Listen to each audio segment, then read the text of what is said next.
Welcome to మాలిన్ kitchen. ఈ రోజు అయితే మనం చికెన్ ఫ్రై చేసుకున్నాం. ఈ చికెన్ ఫ్రై సింపుల్ గా అయిపోతుంది. ఈ రెసిపీ మీకు నచ్చితే లైక్, షేర్, కామెంట్, సబ్స్క్రైబ్ చేయండి. ఎంత జ్యూసీగా చికెన్ ఉంటుందో. వావ్, చూడండి ఎంత బాగుంటుందో.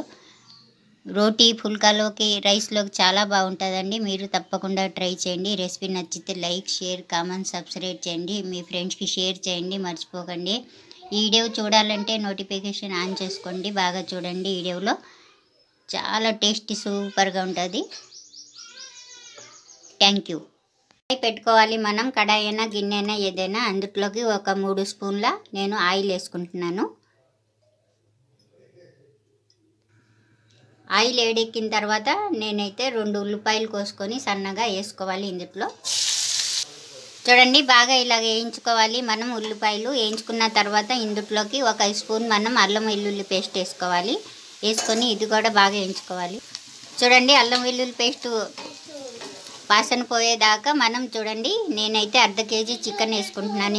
ఇందులో శుభ్రంగా కడిగి మనం ఉప్పు వేసుకోవాలి. కొద్దిగా 1/2 టీ స్పూన్ పసుపు వేసుకోవాలి. 1/2 టీ స్పూన్ జీరా పౌడర్ వేసుకోవాలి. 1 స్పూన్ ధనియా మసాలా వేసుకోవాలి. కొంచెం చికెన్ మసాలా వేసుకోవాలి కొద్దిగా 1/2 teaspoon. 1/2 teaspoon garam masala వేసుకోవాలి. చూడండి ఇలా బాగా వేయించుకోవాలి. వేయించుకున్నప్పుడు మనం ఇప్పుడు ఇందులోకి కారం వేసుకుంటున్నానండి. మనకి ఎంత కావాలంటే కారం అంత వేసుకోవచ్చు. నేనైతే 2 స్పూన్ల కారం వేసుకున్నా.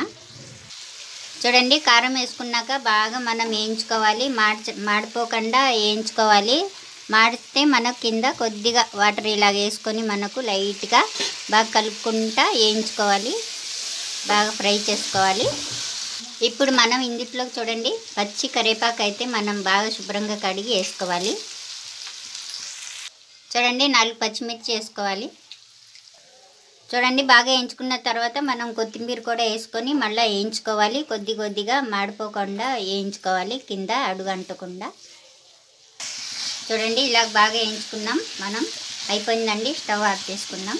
చూసారా కొత్తిమీర కరివేపాకు వేసుకున్నా. చూడండి మనం ఇప్పుడైతే నిమ్మరసం వేసుకోవాలి. ఇందులో వేసుకొని బాగా కలిపేసుకోవాలి. కలుపుకొని మనం స్టవ్ ఆఫ్ చేసేసుకున్నాం. ఈ రెసిపీ నచ్చితే మీరు లైక్ చేయండి.